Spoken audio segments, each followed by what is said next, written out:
孤胆美女反杀全场，看一次爽一次。今天的故事也不例外。风平浪静的晚上，一对男女正在房间里辛勤地挥洒着汗水。3分钟后，男人开始洗澡，女人则惬意地来到客厅。听到外面有动静，她看了看，一切正常。女人打开音乐，喝着果汁。可是当男人沐浴归来时，女人却消失了。玻璃门上血红的几个大字成功引起男人的注意，下一个就是你。这是什么意思？当男人低下头，才发现女友已经倒在血泊之中，来不及反应，一把大砍刀直愣愣砍了下来。电影到此结束。开个玩笑，以上只是前菜，正片现在才刚开始。荒凉的林间小路上，一辆汽车正在朝前行驶，开车的是一对老年夫妻。几个月前，他们在郊外买下一栋小别墅，准备在这里安享晚年。打扫房间时，妻子听到楼上传来脚步声，可奇怪的是，丈夫告诉她自己一直在地下室。妻子有些害怕，认定楼上还有其他人。丈夫让她待在房子外面，之后一个人上楼查看。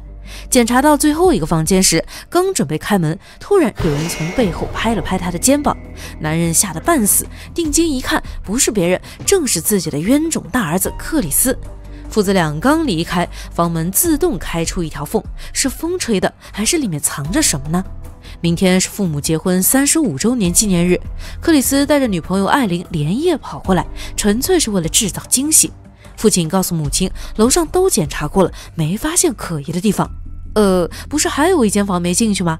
总之，最后母亲也以为是自己紧张过度。然而事情并不简单。晚上，一个戴着狗头面具的男人躲在窗外，窥探着这家人的一切，而在厨房里吃药的母亲却浑然不知。隔天一大早，克里斯被楼下的声音吵醒，是二弟德雷克带着女友凯莉来了。准备早餐时，母亲让艾琳到邻居家借点鲜牛奶。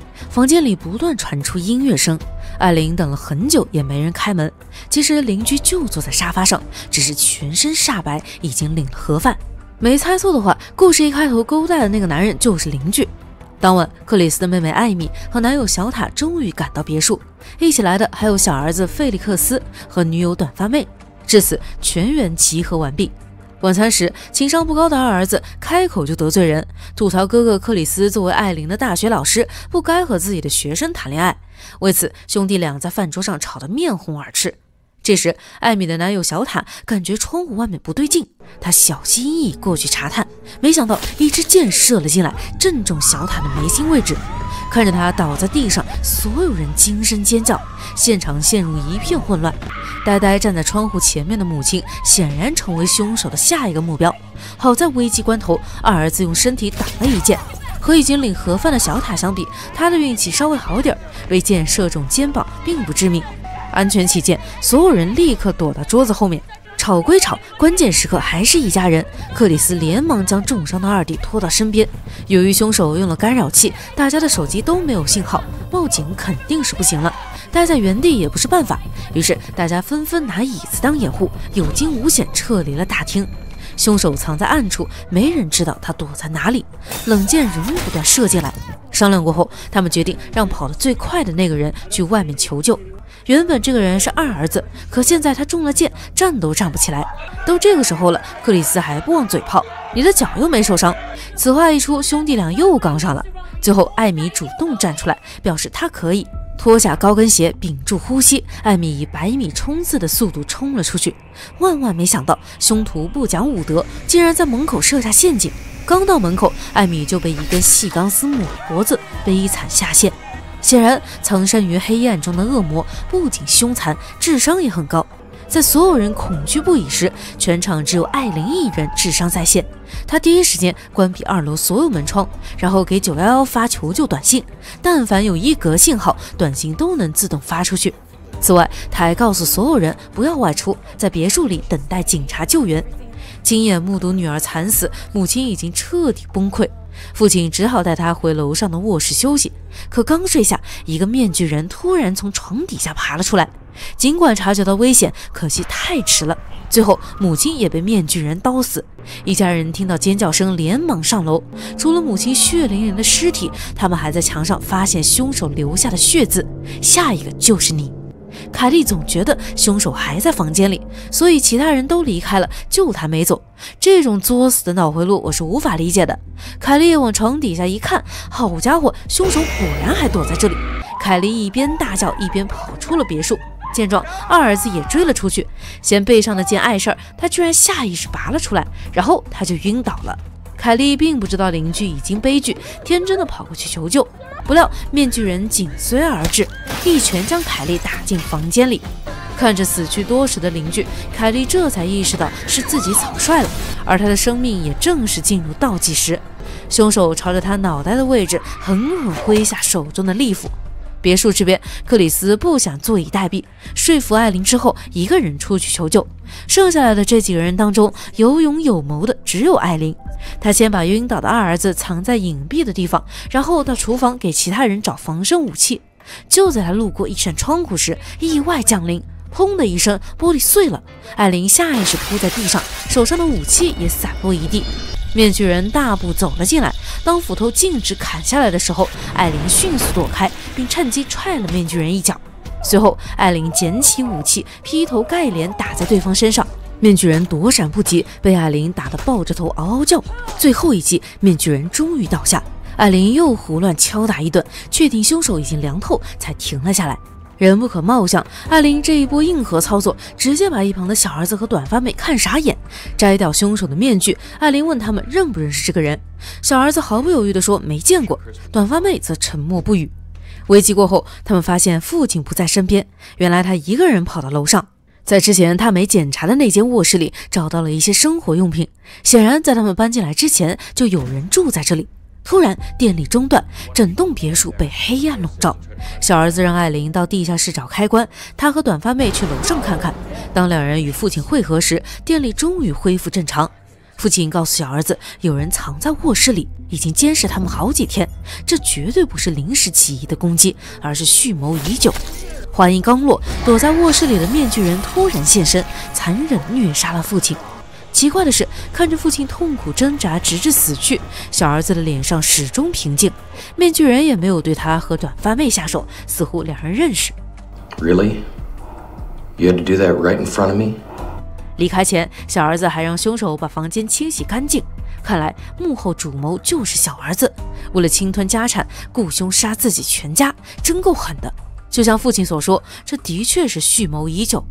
在父母搬进来之前，小儿子提前让凶手埋伏在这里，避免节外生枝，唯一的邻居也早早的被杀手处理。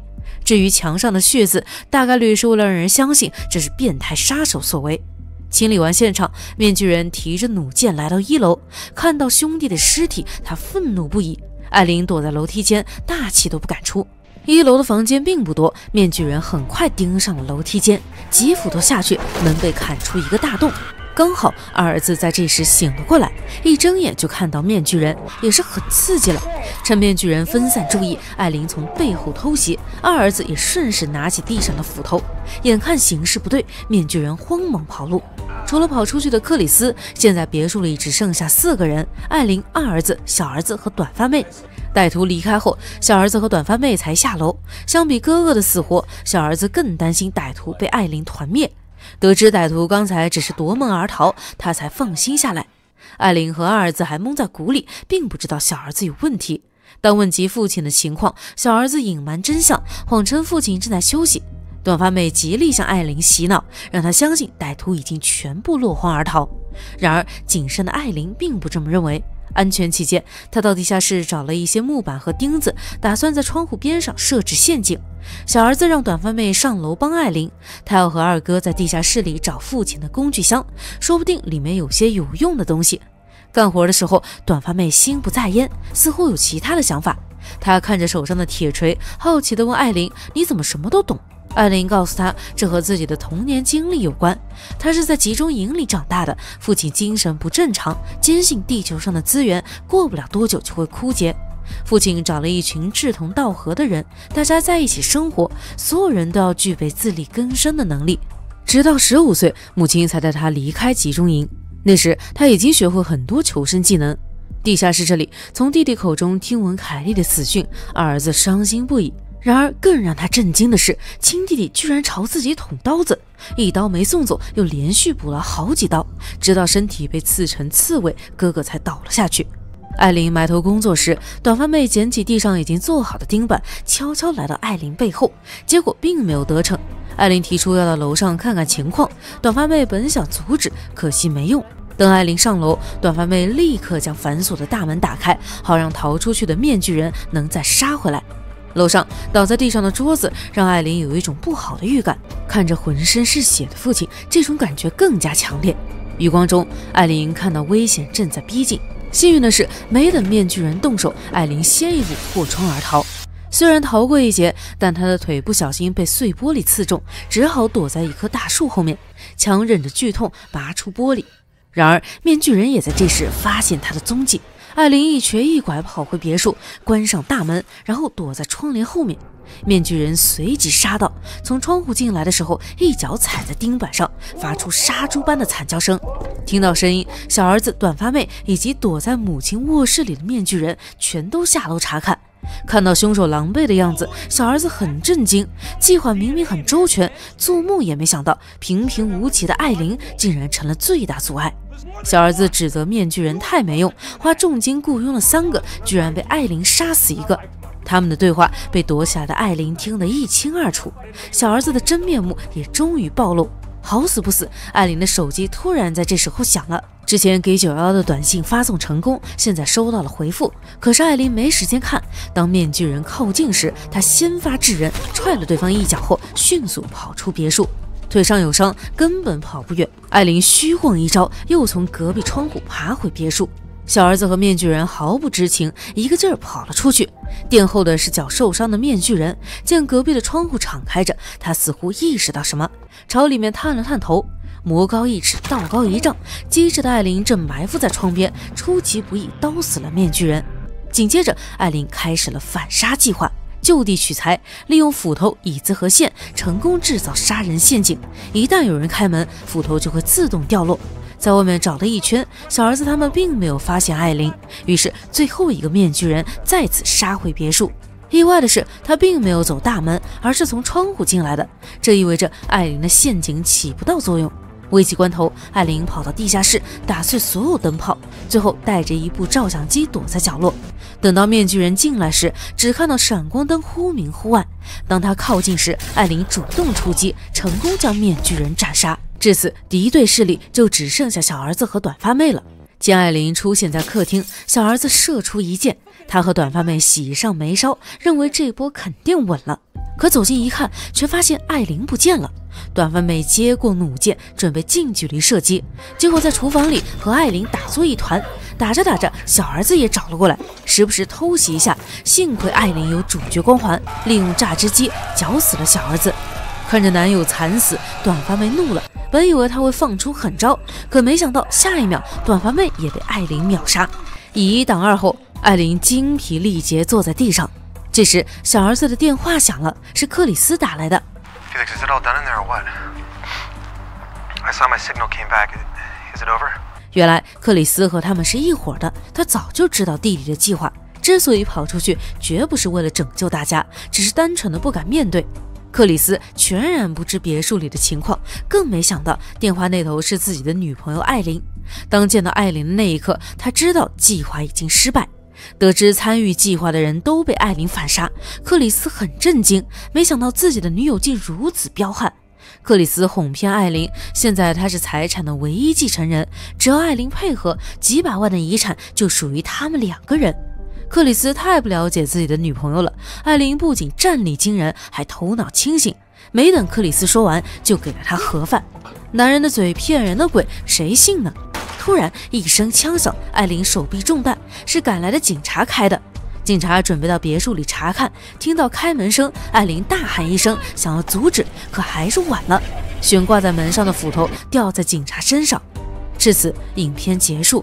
作为一部典型的美式恐怖片，血浆、尖叫和面具都是很常见的恐怖元素。